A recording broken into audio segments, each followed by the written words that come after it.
প্রিয় শিক্ষার্থী বন্ধুরা, আজকে আমরা একটা প্রশ্ন নিয়ে আলোচনা করব, যেটা হচ্ছে একটি বলকে উপরে ছুঁড়ে দিলে তা পৃথিবীর টানে নিচে পড়ে। লিফট নিউটনের তৃতীয় সূত্র অনুযায়ী বলটিও সমান ও বিপরীত বলে পৃথিবীকে টানে। তাহলে আমরা পৃথিবীকে বলটির দিকে যেতে দেখি না কেন? এটা হচ্ছে প্রশ্ন। দেখো, এটা আমরা এইভাবে বুঝাতে পারি যে আমরা জানি যে ত্বরণ সমানকে বল ভাজিত ভর হয়। মনে করি যে বলের ভর ছোট হাতের এম এবং পৃথিবীর ভর ক্যাপিটাল এম বড় হাতের এম। উভয়ের মধ্যে ক্রিয়াশীল অভিকর্ষ বল এফ। তাহলে বলের ত্বরণ A1 = F বাই ছোট হাতের এম হবে এবং পৃথিবীর ত্বরণ A2 ক্যাপিটাল F বাই বড় হাতের এম হবে। ঠিক আছে? তাহলে A1 বাই A2 যদি আমরা বের করি, তাহলে capital F by small M by capital F by capital M. তাহলে আমরা এখান থেকে পাচ্ছি capital M by small M, capital M by small M. দেখো, এই ক্যাপিটাল বা স্মল এম যেটা হচ্ছে সেটা is much greater than one, ওয়ানের থেকে অনেক বড়। কেন? এই কারণে আমাদের যে এম, ক্যাপিটাল এম ধরা আছে, সেটা আমাদের পৃথিবীর ভর এই বলটির ভরের চেয়ে কিন্তু অনেক বেশি, তাই তো? তাহলে ক্যাপিটাল এম বা small M is greater than, much greater than one বলতে পারি। তাহলে মাচ গ্রেটার দেন যদি ওয়ান হয়, তাহলে আমরা এখান থেকে এই সূত্র থেকে বলতে পারি that A1 is much greater then A2। Much greater অনেক বেশি। A1 আমাদের যে পৃথিবী আমার যে বলের ত্বরণ, তার কিন্তু পৃথিবীর ত্বরণের চেয়ে অনেক বেশি এবং পৃথিবীর ত্বরণটা নগণ্য ধরা যেতে পারে। সুতরাং বলের ত্বরণের তুলনায় পৃথিবীর ত্বরণ নগণ্য, তাই বল পৃথিবীর দিকে এগিয়ে যায়। ঠিক আছে? এটা আমরা বুঝতে পারলাম। এরপরে আমরা আরেকটা এক্সপেরিমেন্ট দেখাচ্ছি এখানে।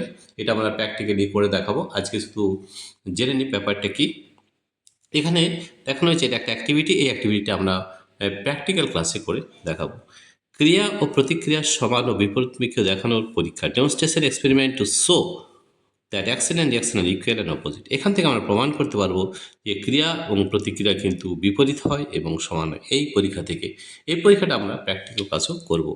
দুটি স্প্রিং তুলা নিয়ে একটির হুকের সঙ্গে অপরটির হুক আটকে স্প্রিং তুলা দুটিকে দু হাতে সমানভাবে বিপরীত দিকে টানলে উভয় স্প্রিং তুলার কাঁটা সমান পাঠ দেখাবে। এখানে দেখো, এখানে যেমন দেখাচ্ছে এটাও 4 নিউটন দেখাচ্ছে, এটাও কিন্তু 4 নিউটনই দেখাচ্ছে। ঠিক আছে? ধরা যাক এই পাঠ 6 কিলোগ্রাম ফোর্স, 6 কিলোগ্রাম ফোর্স, চিত্র 6 কিলোগ্রাম ফোর্স এখানে দেখানো হয়েছে। ঠিক আছে? এবার একটি তুলাকে একটি দেওয়ালে দৃঢ়ভাবে আটকে অন্য তুলাতে আগের মতো টান দিলে দেখা যাবে দুটি তুলাই পূর্বের ন্যায় 6 কিলোগ্রাম ফোর্স পাঠ দেখাচ্ছে। দ্বিতীয় ক্ষেত্রে দেওয়ালে আটকানো স্প্রিং তুলাকে যেন কেউ সমানভাবে টানছে। এক্ষেত্রে দেওয়ালের সঙ্গে আটকানো স্প্রিং তুলাতে প্রতিক্রিয়া বল কাজ করে। উভয় তুলার পাঠ সমান হওয়ার অর্থ হলো ক্রিয়া এবং প্রতিক্রিয়া সমান এবং বিপরীতমুখী। তাই তো? তো দেখো, এখানে আমাদের পাঠ কিন্তু সমান দেখাচ্ছে এবং তারা কিন্তু বিপরীতমুখী। একে টানছে, একে টানছে, তাহলে টান দুটো কিন্তু সমান এবং বিপরীত। তাহলে আমরা বলতে পারি এই পরীক্ষা থেকে যে কি বলতে পারি, যে ক্রিয়া এবং প্রতিক্রিয়া কিন্তু সমান হয় এবং বিপরীত হয়। ঠিক আছে? প্রিয় শিক্ষার্থী বন্ধুরা, তোমাদের যদি এই ভিডিওটি ভালো লেগে থাকে তাহলে প্লিজ সাবস্ক্রাইব, লাইক ও শেয়ার করবে। এছাড়াও আমাদের অ্যাপ রয়েছে, আমাদের অ্যাপের নাম হচ্ছে পাই এডুকেশন।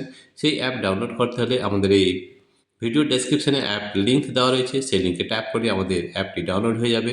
এছাড়াও তোমরা গুগল প্লে স্টোর থেকে পাই এডুকেশন লিখে আমাদের অ্যাপটি ডাউনলোড করতে পারবে। আমাদের অ্যাপের মধ্যে এই প্র্যাকটিক্যাল ক্লাস, এর যে ডেমনস্ট্রেশন, সেটাও কিন্তু করে দেওয়া রয়েছে। ঠিক আছে? প্রিয় শিক্ষার্থী বন্ধুরা, তোমাদের যদি এই ভিডিওটি ভালো লেগে থাকে তাহলে প্লিজ সাবস্ক্রাইব, লাইক ও শেয়ার অবশ্যই করবে। Thank you everybody for watching this video.